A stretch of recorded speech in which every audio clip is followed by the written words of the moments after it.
Listo, ya está grabado. Bien. Buenos días, licenciado, buenos días, compañeros. Nosotros en esta mañana vamos a hablarles sobre el contrato de compra-venta. Somos 3 integrantes en el grupo. Vamos a desglosar de manera completa en qué consiste este contrato, obviamente referido a la legislación boliviana. Primero, ¿qué es un contrato de compra-venta? El contrato de compra-venta en Bolivia constituye un instrumento jurídico en el medio del cual se transfiere la propiedad, es decir, el derecho propietario de un bien a cambio de dinero, a cambio de un precio. Incluso vamos a ver más adelante que se puede compartir este precio, que sea primero cierta parte de forma monetaria y la otra parte con algún bien que tenga el mismo valor o mayor de lo que se tiene que pagar. Este contrato es consensual, bilateral, oneroso y público, mediante el cual un sujeto denominado vendedor se obliga a transferir el derecho de propiedad de un bien mueble o inmueble a favor de otro sujeto que lo vamos a denominar como comprador. Este último tiene la obligación, como les decía, de pagar un precio en dinero, debe ser pactado por ambas partes dentro del contrato. En este tipo de contrato, tanto el comprador como el vendedor se comprometen a cumplir ciertos tipos de obligaciones. Por lo tanto, el contrato de compra-venta es un contrato, como les decía, bilateral, que va a ser explicado más adelante por mi compañera, y es de cumplimiento recíproco, es decir, que ambas partes deben cumplir. La primera parte, el vendedor tiene que cumplir entregando la cosa, y el vendedor y el comprador tiene que cumplir pagando el precio que ellos habían acordado. El Código Boliviano regula el contrato de compra-venta desde los artículos 584 al 650, que son lo que les vamos a ir desarrollando a lo largo de esta exposición para que tengan un vasto conocimiento de dónde encontrar cada artículo y cada subtítulo relacionado a este tema. Primero vamos a ver cuáles son los elementos del contrato de compra-venta. Se dividen en 3, son los elementos reales, formales y personales. El primero que vamos a ver es el elemento real, que se conforma por 2 partes, el precio y la cosa. ¿Qué es el precio? Pero el precio debe tener 3 características. Debe ser cierto, debe ser en dinero y debe ser verdadero. Cierto, porque debe ser determinado o determinable y debe fijarse al momento de celebrar el contrato de manera precisa y matemáticamente exacta. Es decir, obviamente tiene que ser un número que exista, digamos, ¿no? En dinero, este debe ser... No sé de quién está sonando su micrófono o la gente. En Bueno, ese casero crema naranja, por favor. En dinero debe ser en moneda nacional o extranjera que tenga libre circulación en el lugar donde se está desarrollando el contrato, es decir, que tenga validez esa moneda dentro de la jurisdicción territorial.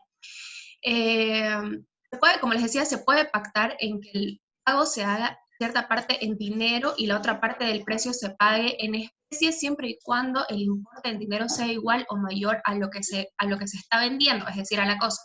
Debe ser verdadero, no puede ser ficticio, no puedo decir, sí, le estoy pagando $100.000 cuando no lo estoy haciendo, porque eso ya no sería un contrato de compra-venta, sino podría ser una donación. De igual manera, se entiende que debe ser verdadero porque debe ser una moneda real y no puede ser un billete falso.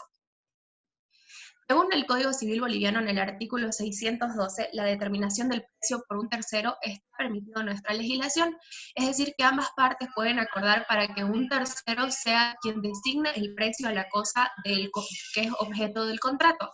Si el tercero no puede determinar el precio de la cosa, ya no habría objeto en el contrato y por lo tanto no habría venta. En el artículo 613, la falta de determinación expresa de precio es cuando el contrato tiene por objeto cosa que el vendedor vende habitualmente. Por ejemplo, las partes o un tercero que no han determinado el precio se presume que ellas han convertido en el precio usualmente cobrado por el vendedor. Ejemplo, una persona que se dedica a vender celulares de una marca en específico, supongamos que es Samsung. Esta persona tiene su lista de precios de venta en su tienda porque es algo que él realiza habitualmente. Si al momento de darle la oferta de venta del teléfono a otra persona, es decir, al comprador, no pactan un precio entre ellos, se va a sobreentender que se va a cobrar el mismo precio que el vendedor habitualmente utiliza en su tienda con respecto a esa marca, a ese modelo, a ese teléfono. Cuando la venta tiene por objeto cosas con precio de bolsa de mercado, se rigen dependiendo del lugar territorial. La cosa debe tener las siguientes características. Son 4 características que debe tener la cosa. Primero, debe existir en la naturaleza, es decir, debe ser tangible en nuestro mundo, donde nosotros estamos. También puede ser objeto del contrato una cosa futura o las compras de esperanza, como ya habíamos avanzado, por ejemplo, una construcción, una cosecha, donde sabemos que va a existir o esperamos que vaya a existir la cosa, por eso se llama contrato de esperanza. Y si esta cosa no se llega a realizar o desaparece, ya no habría objeto en el contrato porque ya no habría cosa y por tal motivo el contrato sería nulo. Debe ser determinado, es decir, que debe ser individualizado respecto a la cosa. Si las partes no han establecido qué es la cosa en el contrato, no se va a obligar a nada porque no hay un objeto, no hay una cosa dentro del contrato que obligue a ambas partes a cumplir sus obligaciones. Debe ser determinable en especie, es decir, tanto en género, en calidad, en peso y en medida. Es suficiente que sea determinada a futuro, como les decía, un contrato de cosecha, la cantidad, el peso, la medida va a ser determinado a futuro. Puede que salga más cosecha como que salga menos. Debe estar en el comercio. Las cosas que estén fuera del comercio por su naturaleza, es decir, no pueden ser poseídas por algún individuo. Como habíamos visto anteriormente, no podemos comprar cosas que vayan contra la moral de nuestra sociedad, por ejemplo, comprar a una persona, y tampoco podemos comprar objetos, cosas que vayan en contra de la salubridad, por ejemplo, las drogas. Es decir, que si compramos o hacemos un contrato con estas cosas, con estos objetos, va a ser nulo por falta de objeto, porque no están aceptadas en el Código Boliviano. Elemento formal. El elemento formal se conforma por 2 partes, los bienes inmuebles y los bienes muebles. Los bienes inmuebles son todos aquellos que no pueden moverse del lugar en los que se encuentran, llegando a encontrarse los mismos ligados al suelo. Por ejemplo, casas, edificios, terrenos. En relación a este tipo de bienes, la legislación boliviana establece que las partes deben contar con una minuta de transferencia, es decir, de compra-venta, que debe ser elevada a escritura pública a través de una notaría de fe pública para la adquisición de la propiedad del bien, y el comprador es el que debe encargarse de realizar el registro de oficinas de derechos reales. Más adelante vamos a mostrarles un ejemplo de transferencia de bien inmueble y cómo este debe ser dirigido hacia un notario para que sea elevado a documento público. Los bienes muebles son los que pueden trasladarse de un lugar a otro, por ejemplo, aeronaves, automotores, embarcaciones. Estos hacen referencia a que cuando deben ser registrados en un registro, valga la redundancia, estos deben ser a través de un instrumento público y debe surgir efectos ante terceros para realizar el registro correspondiente, ya sea la municipalidad y diferentes tipos de registros que tiene cada uno de estos bienes inmuebles. Sin embargo, los bienes inmuebles que no necesitan registro, por ejemplo, una computadora, un teléfono, estos no necesitan la formalidad de elevarlo a un documento público, ni ningún tipo de formalidad. Puede ser incluso un contrato verbal de compra-venta al momento de que estas 2 partes lo realizan. El elemento personal se conforma por 2 partes, el vendedor y el comprador. El vendedor es aquella persona física o moral que se obliga a transferir el dominio de una cosa o un derecho a otra persona.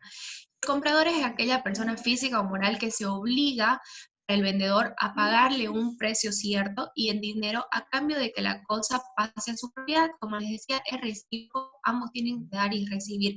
El vendedor recibe el dinero y se obliga a transferir el bien, y el comprador se obliga a transferir el dinero, a entregarle el dinero y a recibir el bien, o sea que es recíproco. El vendedor lo podemos ver a partir del artículo 614 del Código Civil, donde se ven las obligaciones principales del vendedor.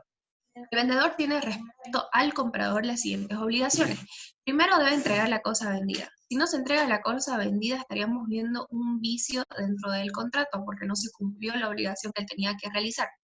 Debe entregar los títulos y documentos. No basta con que solo le entregue la casa físicamente, sino que necesita entregarle el documento que respalde que ahora el derecho de propiedad le pertenece al comprador. Número 2. Hacerle adquirir la propiedad de la cosa o el derecho si la adquisición no ha sido efecto inmediato del contrato.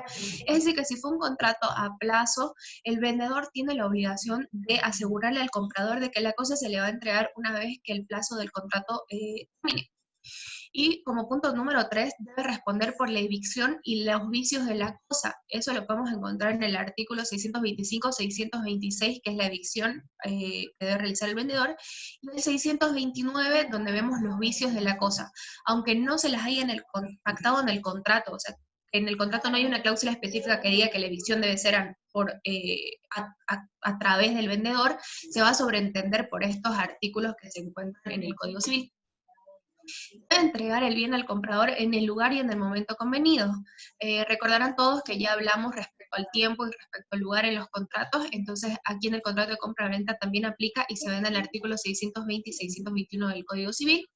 Debe garantizar al comprador una posesión pacífica, es decir, sin conflictos, porque no deberían haberlos, y debe recibir el pago del precio, es decir, que también, como les decía, de forma recíproca, él tiene algo que recibir.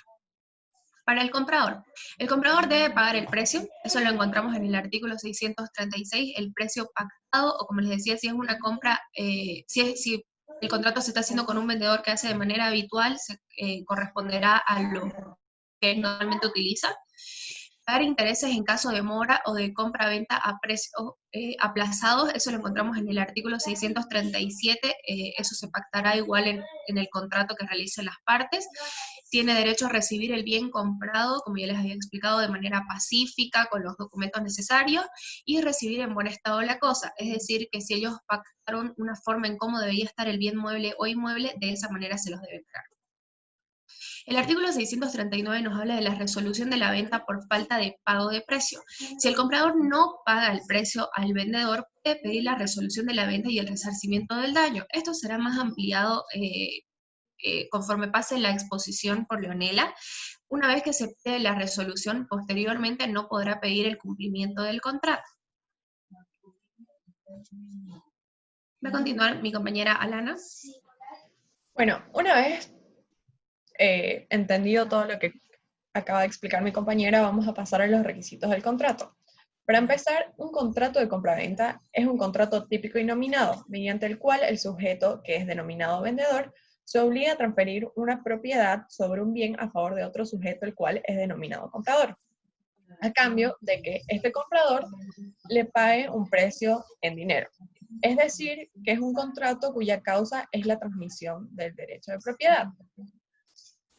Cuando nos encontramos específicamente hablando de los requisitos esenciales del contrato de compraventa en Bolivia, el Código Civil boliviano llega a regular este contrato de compraventa a través de los artículos 584 al 650, como se mencionó con anterioridad, entre los cuales estos artículos te van marcando dentro de los mismos los factores y requisitos esenciales que se debería cumplir en el contrato para su perfeccionamiento y su validez. Dentro de estos requisitos esenciales podemos encontrar los siguientes, como son la capacidad de las partes, es decir, la aptitud legal para adquirir estos derechos subjetivos y contraer obligaciones, lo cual esto a su vez implica que estén exentos de la prohibición de la celebración de los contratos de compraventa, los cuales voy a especificar más adelante. Luego, como otros requisitos, tenemos el objeto del contrato de compraventa. Este tiene que ser lícito de igual manera. Después, cuando seguimos en el objeto del contrato, este debe encontrarse dentro de los parámetros del comercio. Por ejemplo, no puede ser objeto de una compraventa una persona, la plaza principal o la catedral de Santa Cruz, porque simplemente está fuera de los alcances legales del comercio. Y por último, como requisito debe existir o la probabilidad de existencia de un objeto determinado dentro del comercio, como son la compra de un bien inmueble, un departamento en un edificio que todavía lo siguen construyendo. O sea, vos estás comprando el departamento que a futuro va a ser construido, entonces tenés la probabilidad de existencia de que se llegue a concluir departamento. Siguiente, por favor. Fer. Bueno, para seguir con la exposición en cuanto a la clasificación, encontramos que los contratos, podemos concluir que al respecto de los contratos de compraventa, podemos decir que es un contrato bilateral porque engendra derechos y obligaciones para ambas partes, extinguiendo por lo general tan pronto estos, como nacen a la vida jurídica, ahí quedan porque se llegan a cumplir las prestaciones a las cuales está suscrito este contrato. Luego decimos que es principal, porque el contrato de compraventa existe por sí solo y no depende de otros contratos para poder subsistir o llegar a nacer a la vida jurídica. Decimos igual que el contrato de compraventa es oneroso debido a que confiere provechos y gravámenes recíprocos, teniendo por objeto la utilidad de ambos contratantes. Es decir, que cada una de las partes obtiene sus beneficios.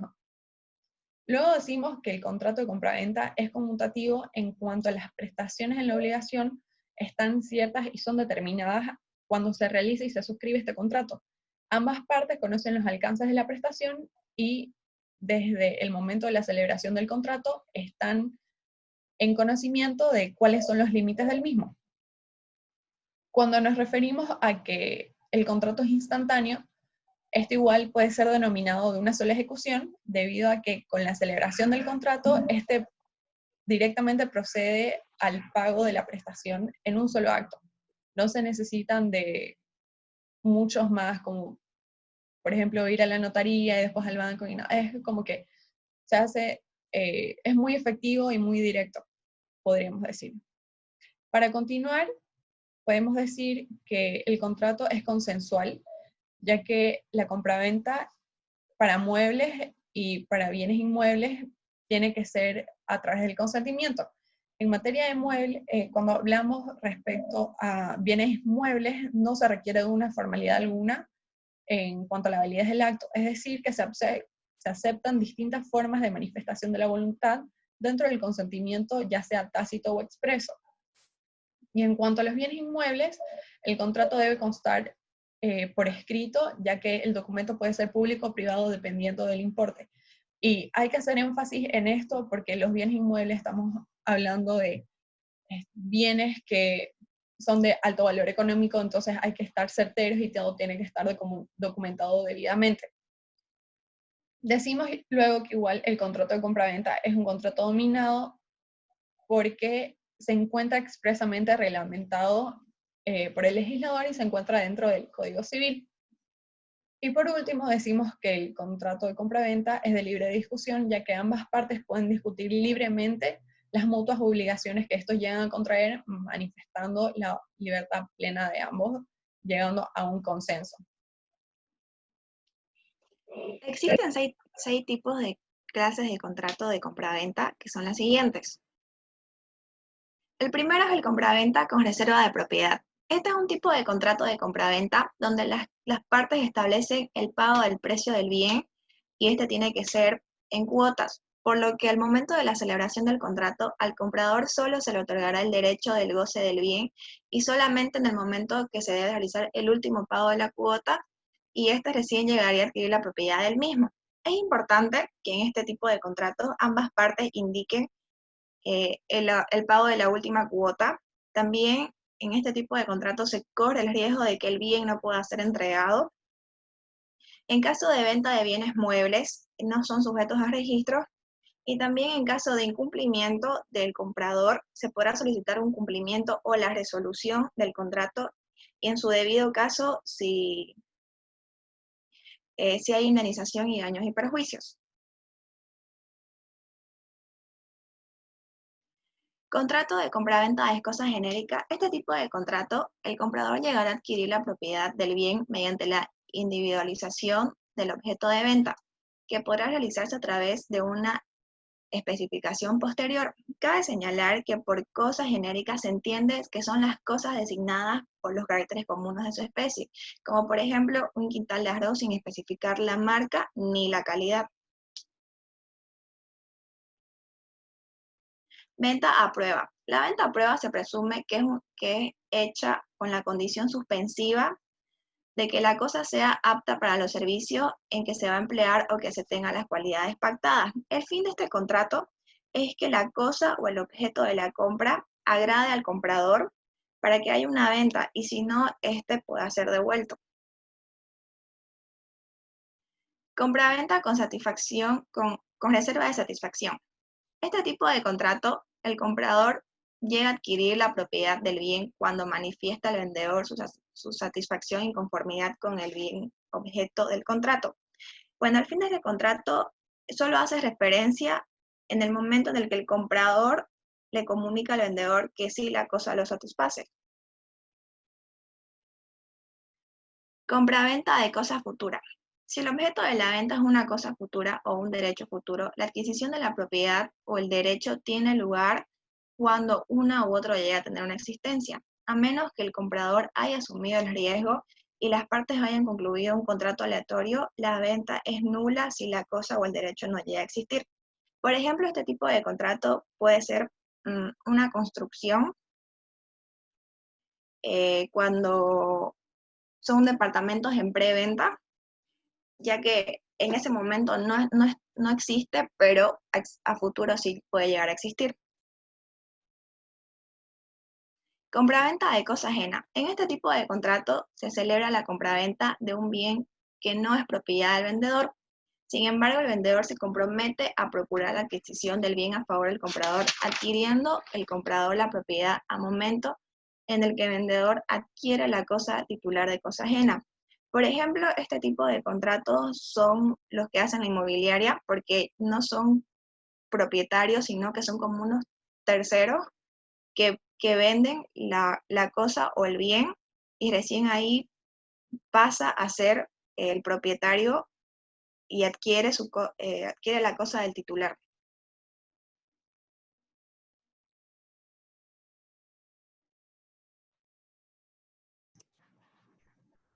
En cuanto a la prohibición de la celebración de los contratos de compraventa, podemos encontrar que el Código Civil boliviano dispone que todas las personas a las cuales la ley no prohíbe pueden comprar o vender bienes, pero entre las excepciones que podemos encontrar, una es la prohibición de venta entre cónyuges, ya que no pueden celebrarse contratos de venta entre cónyuges por la cuestión de que son bienes mancomunados y están unidos a través de un vínculo jurídico que es el matrimonio, excepto que cuando estos están separados en virtud de una sentencia emitida por una autoridad en cuanto la cosa ya haya sido juzgada. Entonces, para poder llegar a haber un tipo de compraventa entre cónyuges, es necesario que exista el permiso o la voluntad de un juez al emitir un juicio respecto a la situación. Luego, cuando hablamos de las prohibiciones especiales de comprar, estas ya sean por subasta pública, compras directas o indirectas. El Código Civil boliviano señala que las prohibiciones especiales de la compra a los servidores públicos sobre bienes que están encargados bajo su administración. Eso quiere decir que los funcionarios públicos sobre los bienes que vende su ministerio no pueden llegar a tener como que mucha relación o estar vinculados directa o indirectamente, porque así mismo la ley lo estipula. Las autoridades judiciales respecto a los bienes que se encuentran en litigio en la jurisdicción que realizan sus funciones. Por ejemplo, los abogados sobre los bienes y derechos en un litigio en los cuales el mismo abogado está ejerciendo su profesión. Y también tenemos como otro ejemplo las personas en general que actúan como apoderados o tutores que administren bienes ajenos, ¿no?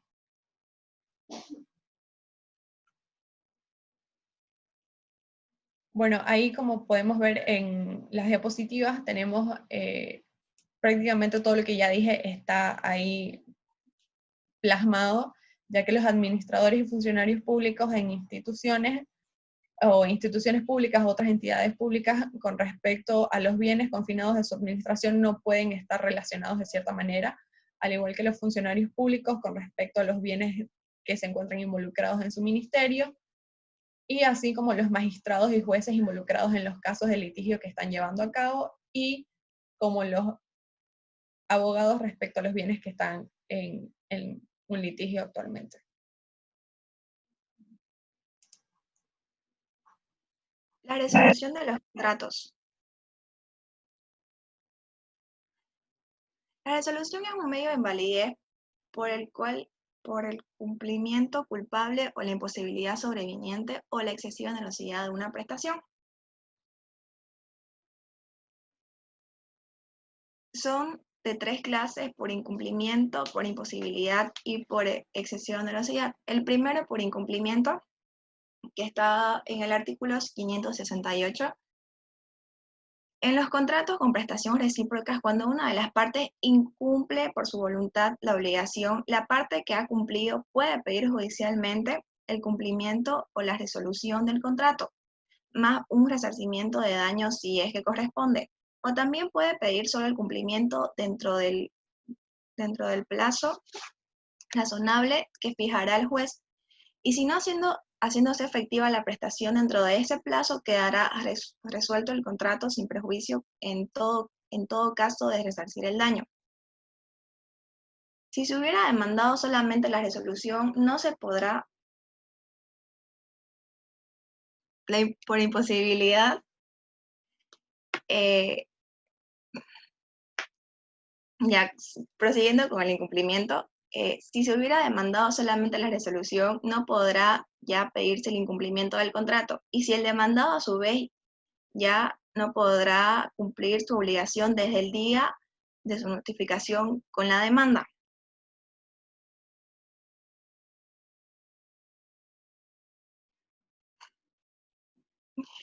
Por imposibilidad. Incumplimiento por imposibilidad sobreviniente. En los contratos con prestación recíproca, la parte liberada de su prestación por la imposibilidad sobreviniente no puede pedir la contraprestación de la otra y deberá restituir lo que hubiera recibido. Las partes pueden, sin embargo, convenir el riesgo que esté a cargo del acreedor. Para que se entienda mejor, imposibilidad sobreviniente son los obstáculos insuperables e impredecibles que se prestan con posterioridad al contrato celebrado, que son circunstancias de fuerza mayor o por caso fortuito, que se hace imposible el cumplimiento de la obligación. En este caso de imposibilidad se tiene que demostrar el imprevisto ajeno de la voluntad, el imprevisto o el ajeno de la voluntad de las partes. Por ejemplo, si sería un contrato de venta de cosa futura, que es una construcción de edificios, una imposibilidad sobreviniente podría ser la fuerza mayor que estamos atravesando ahora, que es por el COVID, que estamos en cuarentena y que no se ha podido terminar la construcción y no se ha podido entregar en la fecha que se establece, ya que estamos en cuarentena 3 meses. Eso vendría a ser una imposibilidad sobreviniente.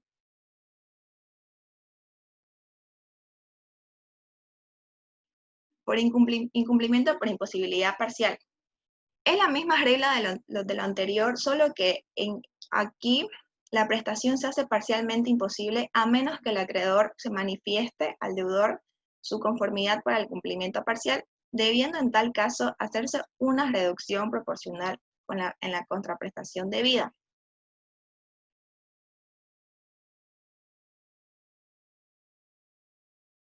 Imposibilidad sobreviniente en los contratos plurilaterales. En los contratos plurilaterales, que son aquellos que son de 2 o más partes y tienen una prestación para obtener un fin común, la imposibilidad sobreviniente de cumplir la prestación por una de las partes no importa la disolución del contrato respecto a las otras, a menos que la prestación de esa parte incumplida se considere entre las demás partes esencial de acuerdo a las circunstancias.